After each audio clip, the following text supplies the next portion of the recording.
Hi, I'm Chuck Dorsett for Weaver Leather Supply. Let's make a tablet case that's going to stand out and make a statement wherever we go. All right, so anything I use in this video, weaverleathersupply.com, or check below. We've got links there, going to take you straight to the website. Also, if you want to know when our videos release, just click your notifications. You'll know exactly when these come out. So let's step over to our pattern table, get started. We've got a relatively simple pattern. We're going to look at what we're doing, then we'll jump over to our digital pics for the specifics. So as far as I can tell, we've got 3 common sizes of tablets, outside dimensions. We're going right in the middle, 7.5 by 9.5, about a 1/2 inch thick. So on our pattern, we've got our main body and we've got our pocket. Now we could cut one long piece of leather, fold our pocket over, fold our flap over, but I don't want that bow across the bottom. This looks very clean and I want to keep that. So let's cut 2 pieces, but also much more efficient way to use our leather. On our billets, we could get so creative with these, but again, let's keep it simple and clean. All right, so over to our digital pics. On our main body, 13 inches long, total length, by 10.5 wide. We've got our 2 holes down at the bottom for our billet, 1/2 inch in, and then a 3/4 inch spread. And on our pocket, same width, 10.5 inches, but 7 3/4 inch long. We've got our 2 billets. We've got a 3/4 inch wide for our loop, and then our billet, the tongue billet, is going to be 1 inch by 5 inch. So relatively simple there. Now, here's a big point.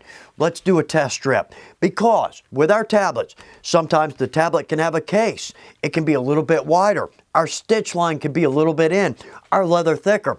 The point is let's make a test strip. Now, I'm always hesitant to do this because I feel like I'm wasting leather. Actually, I'm saving leather, because if I do just a 1 inch piece, I drop in my stitch line on the end, I can slide that on my blank or my tablet to make sure we fit. So again, we're actually saving leather with this. We need billets. Well, I'm going to use up half of that right there, and right there we're leather crafters. We're going to find something to do with that piece. So the point is, we're not wasting leather. We may very well be saving a project. Okay, we've got a feel for what we're doing.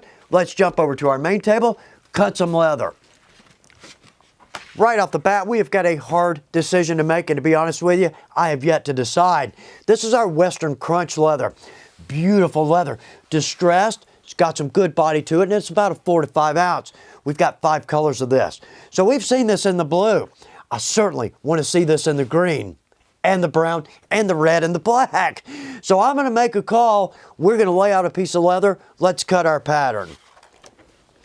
Well, it's a hard call, but we're going to go with our green simply because a business meeting. We're meeting with customers or clients.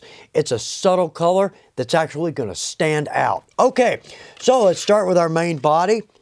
And right there, we have almost the perfect cut. We can work that in, and I'll bet my billets. Yep, I can take those right out of that. Good use of our leather. So let's scribe in.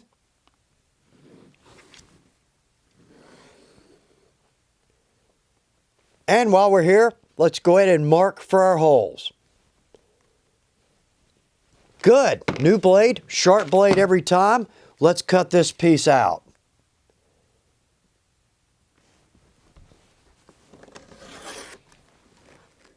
And separate that piece out. Okay, so we've got this. Now let's just round that tip a little bit. And there we go. Okay, I'm going to do the same thing to the balance of our 3 pieces. And there's our last piece. Very nice. As for scraps, well, we're actually doing pretty well. Good deal. Okay, one more quick reset. Let's add a nice detail to our edges. This is our poundo board. This is what we've been cutting on. It's a great surface for cutting leather. It allows our blade to sink into the surface, so we get a very straight cut. The downside, it's not a great background to dark green leather. So we're going to jump over to our wood here in just a minute. But let's start right here. So our points on our flap, let's round these. There's 2 ways we can do this. The way we typically do is to just make a series of small cuts. And one more. There we go. Well, that's not a bad round corner. Or how about our corner knife? This is the 25 millimeter.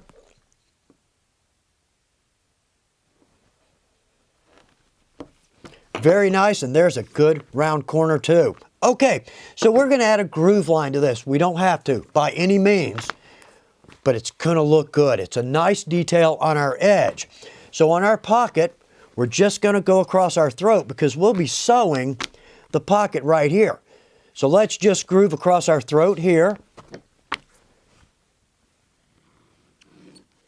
And that looks good. Okay, on our main body, we're not going to worry about this. We're going to sew on that. So let's just do these 3 sides.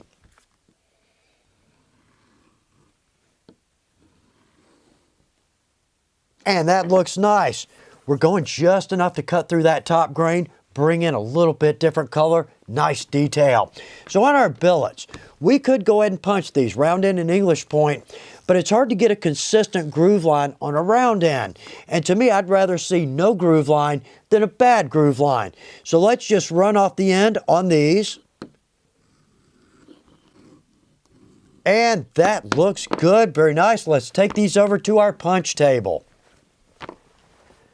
We're going to go with a 1/4 inch double cap rivet. Now we've got 4 to 5 ounce leather. 2 of those back to back, 8 to 9 ounce. We should be using a medium, but this leather's going to compress when we set that rivet. And the medium post to me just feels like it's a little too long. So let's start right here.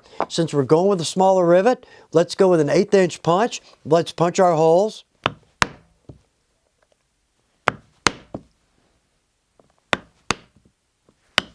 And our last 2 holes there. Okay, let's jump over to our billets. So right here, 3/4 of an inch. Let's go with a 3/4 inch round end. Now, to make this nice and consistent around the cap of the rivet, what I'd like to do is put the edge of the tool right across from the center of that round hole. There we go. That's going to look good. Same on this end. And there we are. That looks good. I like the groove lines on that. So over here, we're going to go with a 1 inch. On one end, we're going to use a 1 inch English point. And on the other end, a 1 inch round end punch. Okay, that looks good. Now let's reset here. Let's add 2 rivets right here.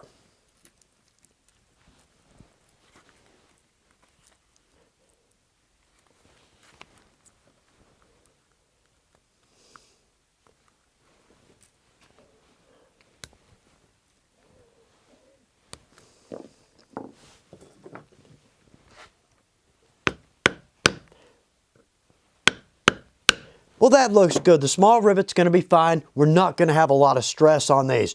Okay, back to our main table. Of the many great products we carry at Weaver, I think one of my all-time favorites, our double-sided tape. This is the biggest help and oddly strong. In fact, we carry this in 2 widths, a 3/32 and a 3/16. We're going to go with the wider 3/16. So on our pocket, we've got our throat across the top. Let's flip this over, and I'm going to add my double-sided tape to these 3 sides.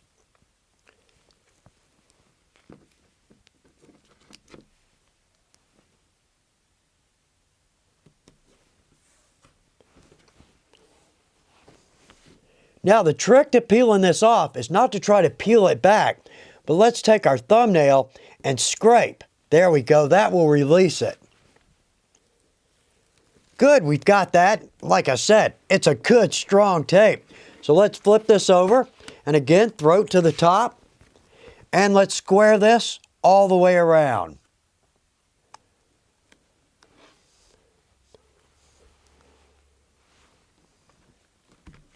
I have to say, that is a nice fit, very nice. Okay, now let's take our round knife, or a corner knife, and let's trim both bottom corners.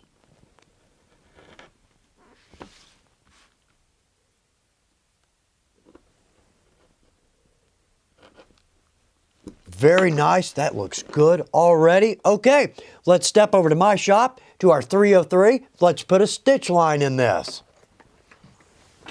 If we don't have a machine in our shop, we can hand sew this, absolutely. In fact, because of the Western Crunch, that's going to give us a pretty stitch line. It's got a little body to it, but we're going to go with the Weaver 303, hands down, my favorite industrial machine. So let's start right here.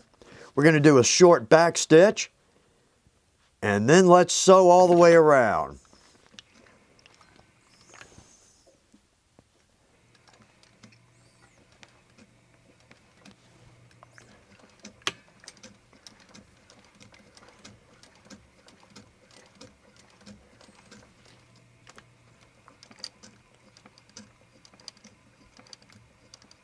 Back stitch, one more forward, and there we are.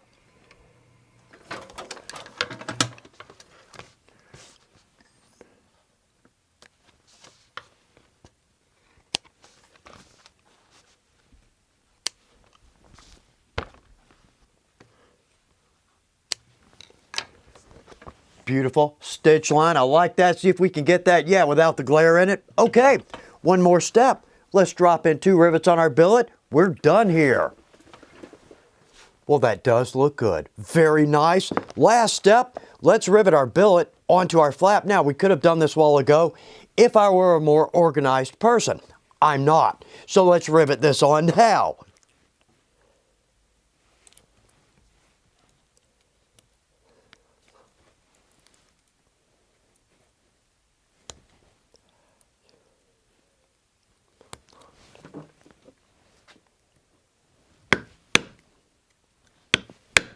And there we are.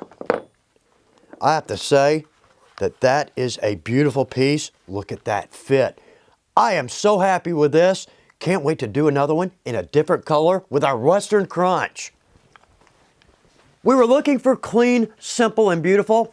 I think we nailed it. I hope you have a great time with your tablet case, and I hope it stands out wherever you go. Good luck with your projects.